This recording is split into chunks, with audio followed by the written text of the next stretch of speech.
Un saludo muy especial para la audiencia de Quién y Qué Panamá y de Quién y Qué Colombia. Nos encontramos con el presidente Aristides Royo, quien lideró el país entre 1978 y 1982.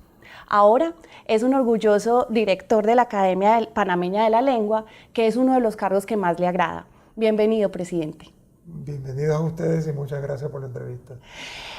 Pues, presidente, iniciemos un poco como su vida actual. Cuéntenos un poco, después de haber pasado por la embajada, por la presidencia, por la OEA, ¿en qué se encuentra en este momento? Bueno, tal como usted lo anunció, yo soy director de la Academia Panameña de la Lengua desde el 4 de octubre del año pasado, que es un cargo por 3 años. Y me encanta dirigir la academia porque con poco dinero creo que hacemos bastantes cosas. Y luego fomentamos el uso del lenguaje que tanto en Panamá como en muchos países de América Latina se ha venido descuidando. Esa es nuestra tarea principal, pulir, fijar, dar esplendor. Y ahora mañana salgo para Córdoba, Argentina, a un congreso de todas las academias de la lengua española. Aparte de eso, mi vida normal, cotidiana, es la de ejercer como abogado. Yo ingresé en el bufete donde trabajo, en Morgan y Morgan, 1 de diciembre de 1968. Tenía 28 años de edad. Y me he desempeñado en la firma, ya han pasado 50 años, pero con entradas y salidas debido a distintos cargos públicos que he ocupado. Así es que mi vida fluctúa entre temas jurídicos, judiciales, de magistraturas, de tribunales y los temas de la lengua y la escritura y la cultura lingüística en mi país. Señor presidente, uno de los momentos difíciles que vivió Panamá tiene que ver con su presidencia. Digamos, fueron años bastante complicados. Uno cuando mira hacia atrás, generalmente, después de que ha hecho un trabajo como el suyo, me imagino que piensa qué hice bien y qué hizo mal. De lo que usted hizo en su gobierno, ¿qué piensa que se hizo bien, que se perdió en el tiempo y qué cree que le faltó por hacer o que no estuvo bien? Yo diría que el bien que se hizo en primer lugar fue el inicio de la ejecución de los tratados Torrijos-Carter. Creamos una junta directiva, los tratados habían sido firmados en 1977, fueron ratificados en abril del 78. Hubo una decisión, no olvidemos la influencia de los militares en ese entonces en Panamá, y Omar Torrijos, que fue muy amigo de López Miquelsen y que recibió gran apoyo de Colombia para las negociaciones, había decidido que los militares se iban a replegar. En consecuencia, la Constitución en ese momento disponía que los 505 representantes de corregimientos, la célula política y administrativa más pequeña del país, escogerían al presidente de la República. Entonces, él ordenó el repliegue de los militares, me tocó a mí ser elegido presidente de la República.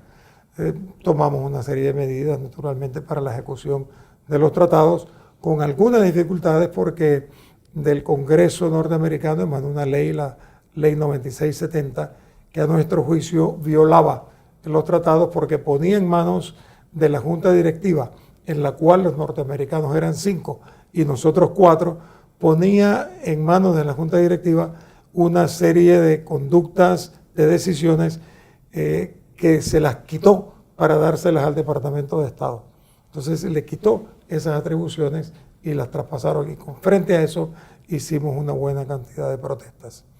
Luego, si ustedes quieren que yo cuente lo que ocurrió en 1982, que fue, diría, el comienzo de un fin desgraciado para esa presencia militar que Omar Torrijos quiso borrar del país.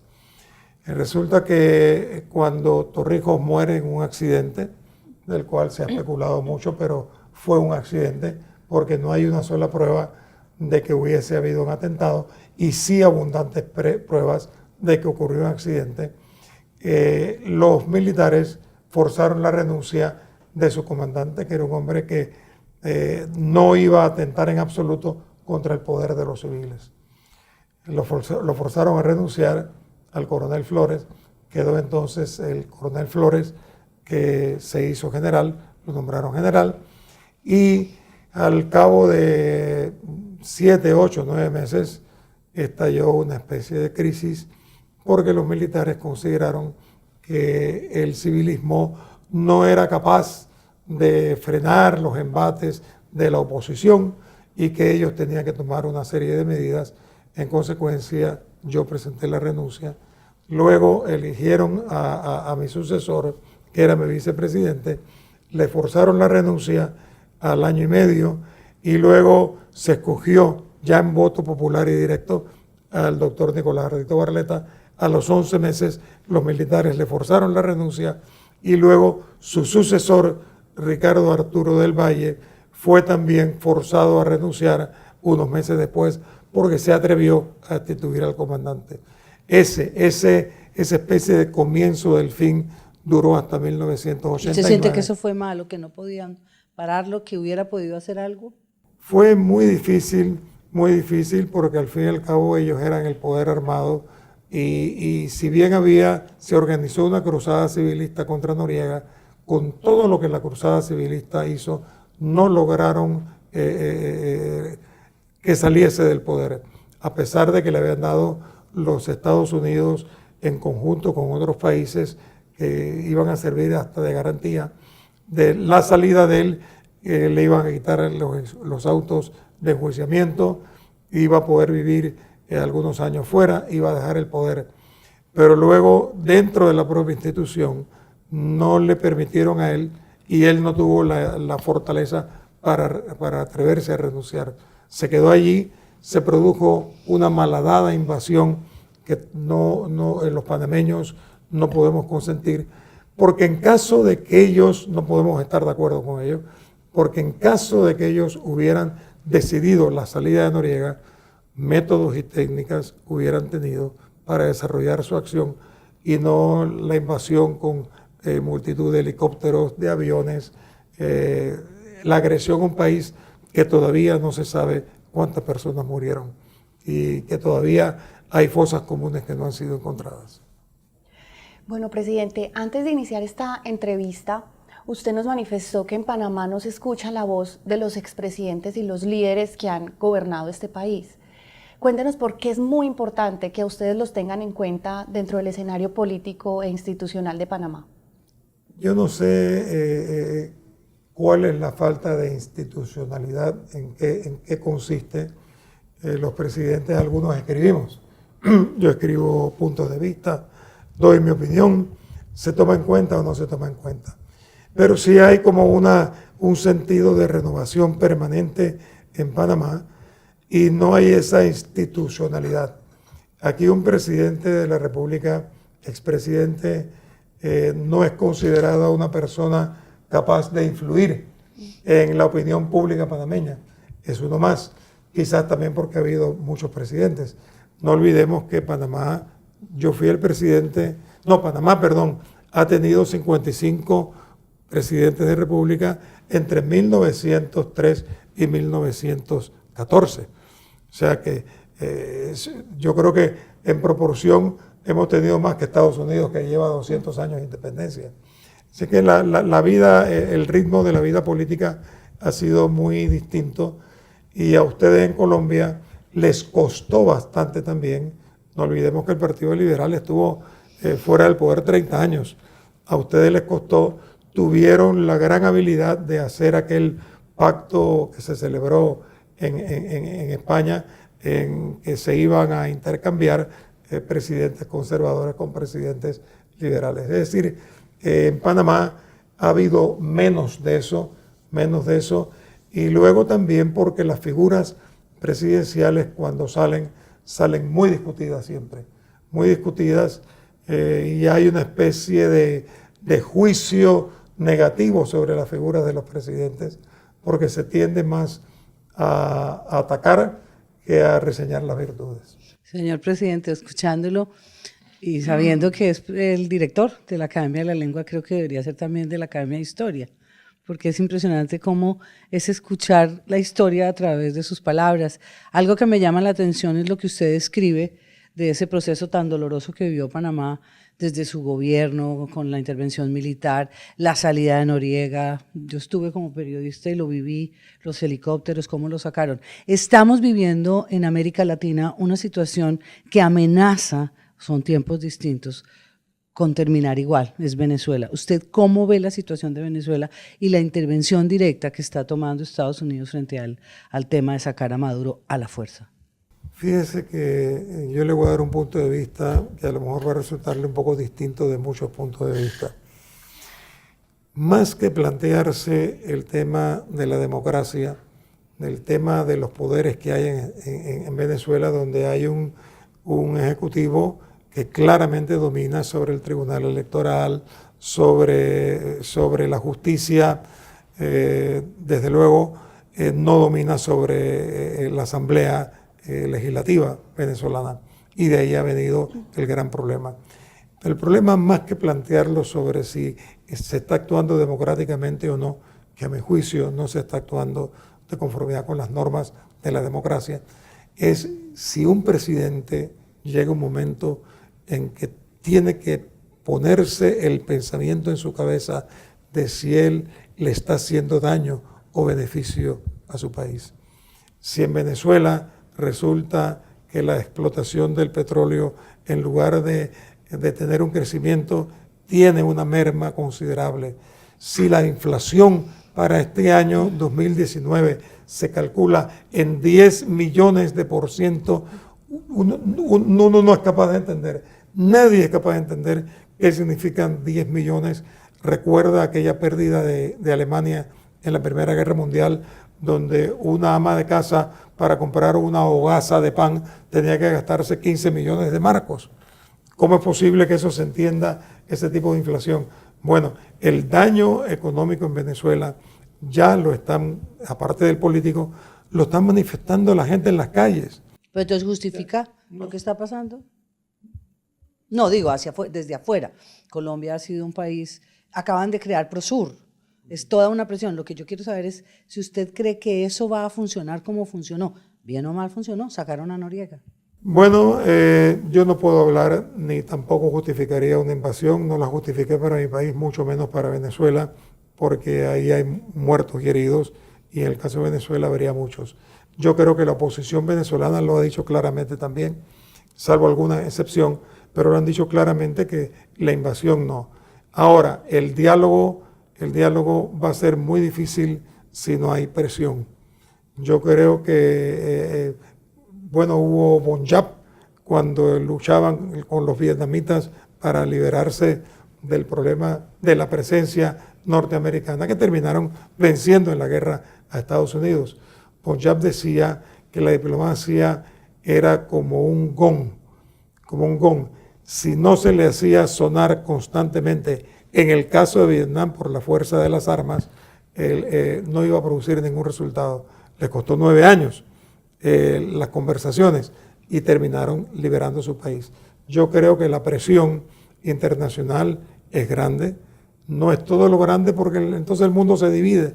Los que no son partidarios de un área justifican lo que se está haciendo, los que son contrarios no lo justifican, pero creo que se impone la necesidad de un diálogo. Mientras tanto, la presión, la actual, no ha sido suficiente, pero tiene horadado ese régimen de tal manera que tiene que ser consciente el gobierno de Maduro que está produciendo mucho más daño que beneficio.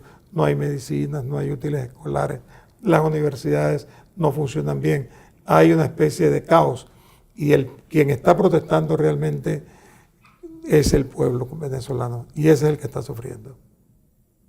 Bueno, presidente, le voy a cambiar un poquito el tema del panorama internacional a volver a Panamá. Y usted fue o ha sido el presidente más joven que ha tenido el país. Y ahorita en la carrera presidencial hay unos candidatos también muy jóvenes. ¿Qué consejo usted les daría para que si llegan a quedar en la presidencia, aborden la presidencia con carácter, con resolución y que la juventud sume y no reste?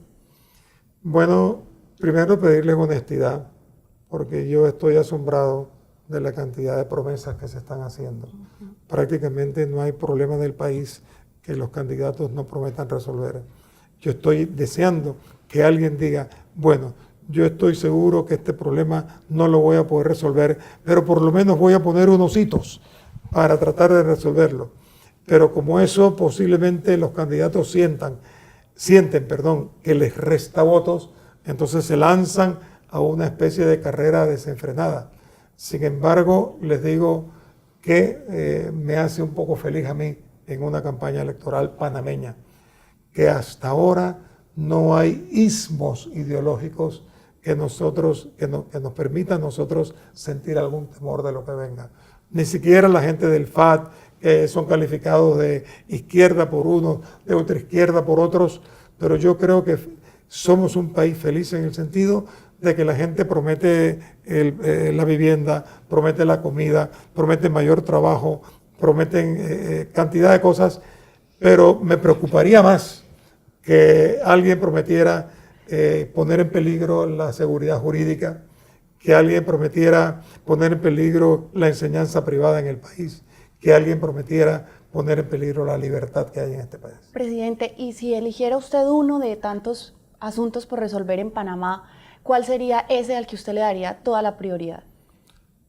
El primero es evitar la corrupción, porque a lo mejor usted estaba esperando una respuesta de que hay que hacer tales obras y hay que hacer tales cosas, porque generalmente se cifra la consecución del voto en la cantidad de cosas materiales que se hacen. Yo creo que las cosas morales deberían influir tanto o más en la decisión. Si los votantes se sienten seguros de que hay un candidato o hay varios candidatos que no van a ser corruptos, que van a manejar con honestidad la cosa pública, que al ser pública le pertenece al país, yo creo que eso despertaría mucha confianza. Y un presidente se puede equivocar en muchas cosas, pero si actúa no solamente en contra de la corrupción, sino que además persigue la corrupción siempre la va a haber. La hay en Estados Unidos y la hay en funcionarios de países de muchos estados. Lo importante es que quien incurre en un delito de corrupción esté consciente de que va a ser condenado por ello. Otro de los problemas que tiene Panamá, la corrupción indudablemente es el número uno, es el tema de la desigualdad. Es impresionante ver las cifras del Banco Mundial. Es un país que crece un promedio 5.6 y adicionalmente es una de las economías de mayor crecimiento en los últimos años. Y uno llega y ve una Panamá rica, una Panamá que ha aprendido a manejar mejor el canal incluso que antes, pero que la desigualdad es tan grande. Ustedes tienen problemas de analfabetismo, de pobreza absoluta, y se mezclan las dos cosas con la corrupción. ¿Cuál sería, digamos, el mecanismo para lograr que la redistribución del ingreso sea más justa? Bueno, yo no soy economista, parto por ahí diciéndoselo, pero creo que eso no tiene mucho remedio. No tiene mucho remedio por el respeto que en Panamá se le tiene a la clase empresarial. Ojalá que esos salarios mínimos que están ahora en 600 balboas, el balboa equivale al dólar, pudieran ser aumentados. Que los trabajadores todos pudieran vivir de manera mucho más decente. Pero frente a eso entonces viene la presencia de toda la empresa privada que dice esto nos resta mucha rentabilidad, no va a ser competitiva a nuestras empresas, van a dejar de ser competitivas. Así que es un tema económico difícil en su manejo con la clase empresarial del país. Y luego es un equilibrio que cuesta trabajo lograr. Parte también de otros prismas. Falta de preparación de muchos panameños. Panamá tiene que mejorar la educación y la preparación de sus profesionales. Cuando un inversionista quiere poner una fábrica en este país y se va a otro porque considera que los operarios en un país distinto pueden ser mejores que los panameños, eso nos tiene que llenar de vergüenza y tratar de mejorar la educación. Invertir más en la preparación de los docentes en este país, invertir más en la preparación de los educandos de este país. Todo lo que se invierte en educación es poco. Se han hecho algunos avances, pero en la medida en que el país pueda desarrollarse más, la clase empresarial también estará en capacidad de proporcionar mejores salarios a quienes contribuyen a su enriquecimiento. Presidente, es bueno soñar y yo creo que todos como panameños, como colombianos o como cualquier ciudadano del mundo sueña con un mundo mejor. ¿Cuál es ese Panamá mejor que usted tiene en la cabeza? Bueno, primero un Panamá en el que nos sigamos llevando también, porque yo soy de los que he dicho en muchas ocasiones que en Panamá no hay enemigos, la gente no es enemiga, y observen ustedes los planteamientos que los candidatos están haciendo.